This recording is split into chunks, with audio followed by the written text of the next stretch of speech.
শীতের সিজন চলে আসছে, একদমই সবজির দাম কম। ঠিক আছে, যথেষ্ট কম, একদম হাতের নাগালের ভিতরে আছে মনে হয়, সবাই খাইতে পারবে এরকম মনে হচ্ছে। পেঁয়াজের দামটা একটু বেশি আছে, ব্রয়লার মুরগির দাম তো 160 টাকা 70 টাকা এরকম, হাতের নাগালের ভিতরেই তো আছে মনে হয়। মরিচ, মরিচের দাম তো এরকমই থাকে না, 60 70 80। আমার মনে হচ্ছে যে যেটা দাম আছে ভালো আছে, একদম শীতের সিজন হিসেবে ভালো আছে। একটু কমের মধ্যেই আছে তরকারির দাম আর কি। এই যে শীতের সবজি যেগুলো আছে যেমন ফুলকপি, সিম, তারপরে এই যে পাতাকপি, টমেটো, শসা, এগুলো আছে মোটামুটি ভালোই, একেবারে খারাপ না দাম। তো আরেকটু কমতে পারলে আরেকটু ভালো হতো আর কি। না অতটা বেশি বাড়তি না, অতটা বেশি বাড়তি না। হ্যাঁ, পেঁয়াজের দামটা আগে একটু বাড়তি ছিল, এখন আস্তে আস্তে একটু কমের দিকে আসতেছে। মাছের বাজারটা একটু চড়া, মাছের বাজারটা একটু দাম মাছে মোটামুটি কিছুটা দাম একটু বেশি, আর একটু কম হলে ভালো হতো আর কি। তুলনামূলক কম অনেক, মানে মোটামুটি আমরা তো ভালোই কম পাচ্ছি এখন।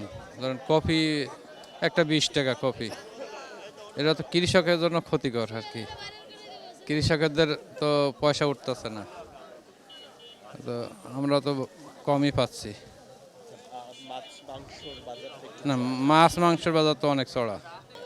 এটা তো আমাদের মাছ মাংসর বাজার তো অনেক বেশি, এটা তো আমাদের জন্য খুব, মাছ মাংস খাওয়াই তো আমরা প্রায় বন্ধ করে দিচ্ছি। মাছই একটু খাই, মাংস তো খাই না, মানে এরকম অবস্থা হয়ে গেছে। তাও মনে করেন 60 টাকা 70 টাকা বেশি, অনবেস্তে আছি 50 টাকা 40 টাকা করে। আর ওই পেঁয়াজ কেলি কেজি বেশি 40 50, মিষ্টি কুমড়া 40 টাকা 50 টাকা কেজি, ওই জালি বেশি 60 টাকা 40 টাকা 50 টাকা, কলা 20 টাকা 25 টাকা আলি বেশি। আগে তো অনেকেই কম দাম, উৎপাদন বেশি, এই কারণে দামও কম। এই পর্যন্ত ভাই বেচাকেনি একবারে কম, কারণ মালের দাম কমের কারণে কাস্টমার ঠান্ডার কারণে মনে আসে না নাকি, কাস্টমার অনেকই কম, বেচাকেনি অনেক খারাপ। না, আপনি আলুর দাম বাড়ছে বলে 5 টাকা ওর দোকানদার বলতেছে। আগে ছিল 20 টাকা, কালকে 20 টাকা ছিল, আজকে 5 টাকা বাড়ছে। একদিনে 5 টাকা কিভাবে বাড়ে? 1 টাকা বাড়তে পারে, 2 টাকা বাড়তে পারে।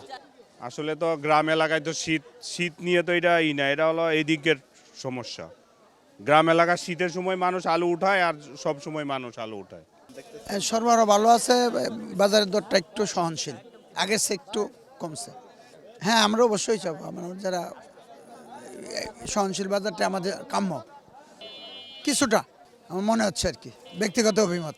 আগের মতো 60 টাকা কেজি 80 টাকা কেজি এরকম দাম কমে না বাড়ে নাই। এখন দেশি মরিচ তো এই কারণে দাম বাড়ে নাই, আমদানি বেশি, সরবরাহ একটু বেশি। হ্যাঁ, কমতে পারে, যদি সরবরাহ যদি বাড়ে দাম কমবো।